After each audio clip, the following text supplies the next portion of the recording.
This is the Flextail Zero Pump. You have probably heard of it because many YouTubers have lauded this as the best thing since sliced bread. And this, however, is something that maybe you have never seen. I hadn't heard of it until a viewer told me about it. This is the Rex Creations Pad Pal. It is an air pump for sleeping pads, and it weighs less than 10 grams. So who's the world's smallest air pump for sleeping pads now?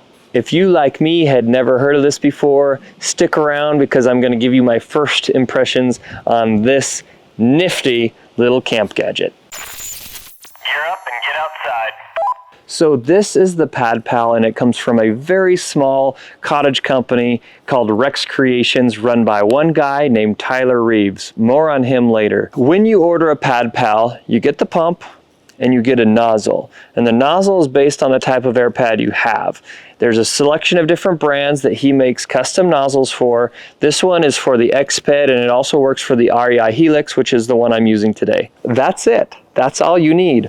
There is no battery with this, but I think that is one of the most brilliant aspects of this little device. The Pad Pal is intended to be used with a battery bank. Many people carry this on the trail anyways to charge their phones. The whole purpose of the Pad Pal is to be ultra light. This comes in at under 10 grams. I'll show you on the scale in a minute. You do notice when you first pull it out of the package that it's pretty darn lightweight, feels a little plasticky. The guy makes these with 3D printers, I assume. Just based on the materials, it doesn't feel particularly high-end or fancy, but it does feel ultra light. And because it's so lightweight, I'm not so worried about the durability because, I mean, you drop this from any height, and what's the worst that could happen to it? Not a whole lot. He uses a different kind of plastic on these nozzles because there's quite a bit of flex to it. And that's something I'm sure you will want when you're trying to fit it on and off of the pump or in and out of your pad. Each nozzle is designed for the type of pad it goes on, and it integrates differently than, say, with the Flextail Zero Pump, and I think in a pretty smart way, because many of those nozzles have a little rubber pin that sticks out of them, right? If you look here on my REI Helix pad, you can see there's this little rubber tip that sticks out of the middle of the pad. Well, this nozzle is designed to go right onto that tip, over that tip, and then fixes in there snugly. It's also pressing that down, which I'm sure helps inflate it more efficiently. A brilliant little detail to the design that you may not think of unless you're a trail geek like Tyler Reeves. But what I don't know yet is if it does the job. I literally haven't used this yet. I wanted to do this video and capture my real first impressions so that you can see the same thing that I see for the first time. It looks to me that some of the components in here probably come from like the hobby drone industry. There's a little motor in there, and then there's a little propeller in there. And that propeller is the magic that's pulling in and blowing out the air. And it looks like you can affix this nozzle to either side. The black side is the main side you're going to attach it to because that is the inflate side. And then if you wanted to, I suppose, I don't know if he even meant for this to be the case, but I'm going to try it. You can deflate the pad by putting it on the other side. He does have this little blade guard, so let's take a closer look at how this works. All right, so I'm going to attach the valve to my little nozzle there. There we have it. Fits in there pretty snugly. It wasn't a hard fit. And then I'm going to take my pump and I'm going to attach it to the nozzle. There it goes. Slick. That's it. It's got a nice clean fit all around. Seems to have snapped on there just fine. This thing just blows me away how small it is and light it is. That's pretty cool. Okay, where'd my battery bank go? All right, here is my battery bank. Before I pump the pad up, let me show you exactly how this works. You take a battery bank, USB-C cable, plug it in. You're gonna hear a sound, a tone that shows it's on. Now we know it's turned on and powered. You got one button, so you're not gonna confuse things. You press the button once to turn it on, short press, delay start, turns on. That's the low setting. You can hold the button down for a few seconds to shut it off at any time. There you go. There's actually 4 speed settings. There's low, or maybe very low. There's level 2, level 3, and level 4. That's pretty good. It makes a lot of noise though. Click it one more time from level 4 and it just shuts off. Not too bad. It's not going to be difficult to know how to use it. There is a decent user manual he put together though, and that's what that little QR code on the paper it came with leads you to. It just shows you examples of even how to attach the different nozzles to different types of pads based on what you have. I should also say that this guy has gone through many iterations already of this. This is version 5.2, so the guy's put in a lot of work to try to refine this into something that is small, lightweight, and functional. All right, let's pump up a pad. Okay, so this is the REI Helix pad as I mentioned. I'm gonna line up that little center pin and I'm gonna pop that in. All right, so let's pump this thing up and let's time how long it takes. I'm gonna put it on the full speed setting.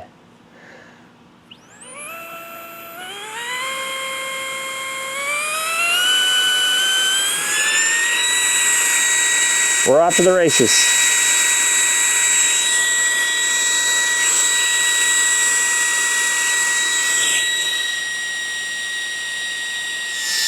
It's been 34 seconds. That might be as much pressure as I'm gonna get out of it. I'm not sure. Feels like it. I'm gonna stop it there. And he said to remove it while it's still on. Shut it down. There we go. Okay, all right. Well, that was pretty quick. I know when I did a test with the Flextail Zero Pump, I think the average out of 3 goes on this very same pad was 88 seconds. That was definitely less than that to get it about to the same point of inflation as the Zero Pump. However, I think that it's not going to give you full pressure in that bag, which means, like you would with the Zero Pump, you're probably going to want to put a few breaths of your own air into it to get it to the firmness you want.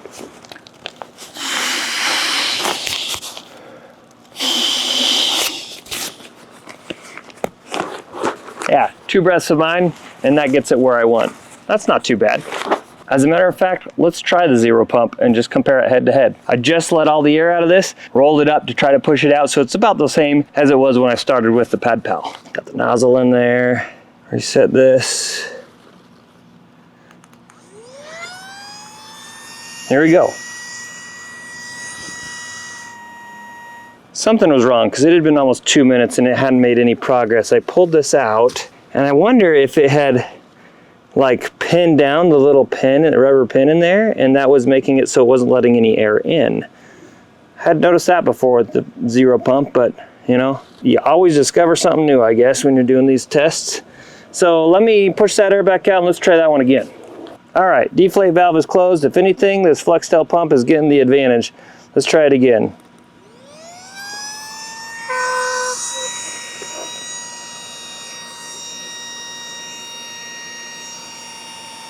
I think it's getting air. Yeah, it is. Okay, so by now, the Pad Pal had already filled it up on full speed. There's 1 minute. Showing signs of life. Now we're talking. There's 90 seconds, minute and a half. And I think we've reached max pressure.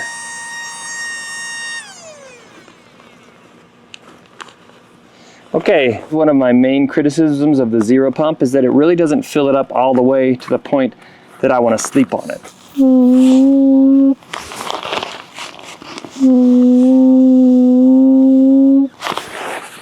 Yeah, it's about the same. A couple of breaths beyond what it does, and I'm happy. So pretty close to the same as the Zero Pump on that, which I will also say, even if we're talking about that Pad Pal, that doesn't do quite as good of a job as other pumps like the Flextail Tiny Pump 2X or many of the others out there that just put a little bit more pressure out there. Let's see how well it deflates a pad. I'm gonna put it on the other side. Here we have it. Of course, this pad deflates pretty well on its own, so honestly, I don't even really use this feature. But oh, and you know what? It doesn't even really fit in this particular nozzle. Look at that. Look at that. So that's not something we're really going to test. I guess it's not designed to do that. So I guess as far as deflating goes, this probably isn't really going to do much good for you. But I don't think it's designed to do that. I just thought I'd try. That nozzle does fit on that side, and I suppose on some pads, if the deflate nozzle is identical to the inflate nozzle, you probably could use it as such.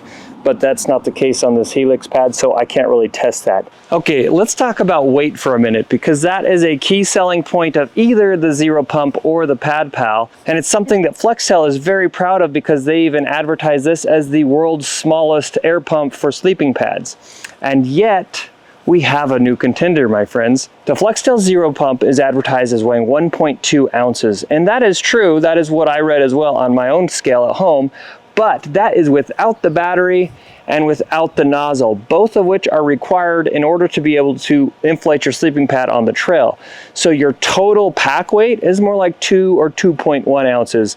I'll show the measurements in grams on the screen as well. The total weight of the Pad Pal, only 8 grams or 0.3 ounces. When you add the nozzle, which you must have to inflate your pad, you're at 0.4 ounces or 11 grams. If we want to be even more conservative and consider that you need a USB cable, when you add the USB cable, you nearly double the weight of the Pad Pal, and that's even for a little short USB-C cable. However, many of you are already packing a USB cable for your phone or whatever that you're using with your battery bank, so it's not necessarily a net added weight compared to a Zero Pump. Think about where you fit into that and whether or not that makes sense for you. The Pad Pal weighs even less than the pump sack that came with my REI Helix pad. This pump sack weighs over 40 grams or about 1.5 ounces. That's 5 times the weight of the Pad Pal. But at 11 grams for a pump and the nozzle, I am impressed. Size-wise, the Pad Pal is also smaller. I would say it measures approximately 1.5 inches tall to 1.25 inches wide, and if you include that nozzle on it, probably 1.25 inches that way as well. The Zero Pump is 2-3 inches long and about 1 inch in diameter. So overall volume, I think this still wins. I also compared the noise levels between these two pumps, and the Flextail Zero Pump was considerably quieter at about 57 decibels, but it also only has 1 speed. That's about the same noise level that the Pad Pal put out on the low setting, but on the highest setting, it was about 77 decibels, so that's significantly louder. Then there's price, and there we're pretty close as well. The Pad Pal sells for $48. The Flextail Zero Pump sells for $53. $5 difference isn't really going to be a deciding factor to me personally. You do get more nozzles with the Zero Pump as well as that battery included. Here you're providing your own battery and you only get the 1 nozzle, but additional nozzles are only around $3 each if you want to have more nozzles for more pads. And consider that these are mass produced in China, and these are produced in Tyler Reeves' trailer on his grandpa's lot off-grid in California. This is really a homegrown cottage company, and I love supporting small companies like that. How about you? Speaking of Tyler Reeves and Rex Creations, let me just give you a little bit of insight behind them. And suffice it to say that this video is not sponsored by Tyler or his company. I discovered this simply because a YouTube viewer of mine, I think your name is Ryan, thank you, told me about this. I looked into it and I got one as soon as I could. Once I found out about it, I looked up Tyler Reeves and I found his Instagram. I messaged him and I said, hey, I'm really interested in your pump. I'd like to buy one. How can I get one? Tyler seems like a genuine hiking nerd. He's way into hiking. He does through hikes. He's into ultralight hiking. When I messaged him and said, hey, how quickly could I get one of these? I'll buy one. He said, you know what? I've got a wait list of people. I've got a new batch coming out soon, but I feel like I gotta give it to the people on the wait list first. That is awesome. This guy is not trying to sell out. I mean, I know I'm not some big deal on YouTube or anything, but this guy is taking care of his people first, and that is commendable. So I got on his wait list, and when one came available, a couple weeks later, I was able to order one and get one. Then he just contacted me yesterday and told me he was going to refund my purchase since I'm a gear reviewer and I might do a review on it. I didn't promise him anything either way, and he didn't need to do that. In fact, I told him to recharge me. I'm happy to pay for it, but you know, this is how these things go sometimes. It doesn't impact how I review it, but I can say it seems like this guy is a real upstanding guy. And I think he might even be a bit underestimated, because here's what he had to say about this product in a private message to me. I'm literally reading from my Instagram messages here. Let me find it. Just a fair warning though, the type of hiker this was made for is fairly niche. I'd best describe its target demographic as people in the 6 to 8 pounds base weight range who would usually never consider carrying an electric inflator because the next lightest thing available is 6 times heavier, versus the usual lightweight backpacker who's already willing to carry the weight of a small inflator. I think it's likely such hikers may find the compromises needed to get an electric pump under 10 grams to not be worth the trade-offs. It's a specific device designed for a specific type of hiker, but to those hikers, it's freaking gold. I don't think he's wrong there. But to everyone else outside of that solid ultralight and creature comfort Venn diagram intersection, it's going to be an overpriced piece of plastic. And the last thing I want is to make people feel like I wasted their money convincing them to buy something that isn't for them. This isn't a zero pump killer, but if you understand that and still want one, then it's probably just right for you, man. His words, not mine. Not a lot of people are willing to be that direct and that blunt about the product they're selling. So if I've made you feel like this might be a Flextail Zero Pump killer, or if you're leaning towards the Pad Pal now instead of a Flextail Zero Pump, you can put that on me, not on Tyler, if you find yourself disappointed. He went on to tell me this as well. The reason it's so light is because I was able to leverage the lighter weight of ultralight sleeping pads and some clever tricks with their valves in order to shave grams. So it really only works on ultralight type pads, anything over 17 ounces, and you're pushing the limits of what's possible with this thing. Definitely won't be using it for anything other than a fire stoke, a small head fan in the desert section of the PCT, and a pad inflator. That right there tells you this guy really knows his stuff. End of diatribe, but suffice it to say, I think this is an interesting product made by an upstanding guy, and it's worth checking out. As I mentioned, I haven't fully vetted this yet. This is my first impression, my first use. I haven't taken it on a trip myself yet, but I sure will be, even though I'm not an ultralight hiker. This is probably best for ultralight hikers and people that are into these kind of gadgets, but if you're not that guy and you're a comfort hiker or you carry everything you want, you still might like this, because why have or carry more than you need when this does the job? That's kind of my opinion. Now, it doesn't fully inflate a sleeping pad to a high pressure like I like, but this plus 2 breaths is good enough for me. Just like that Zero Pump is pretty good too. Now, there are other pumps that will inflate pads faster and to a higher pressure than either of these, and you can go check out the video I did on 11 different air pumps if you want to get some ideas about that. But when it weighs less than a pump sack and probably less than my spork, I have a hard time finding a reason not to take this thing. Quick summary of some pros. Obviously, it's lightweight and arguably the new lightest weight air pump for sleeping pads there is. Sorry, Flextail. I actually like that it's made of simple materials and that it's plastic, because I trust that, one, if this thing drops, it's probably not going to break anyway. It would have to probably be crushed. A con for some people may be that it doesn't have its own battery built in.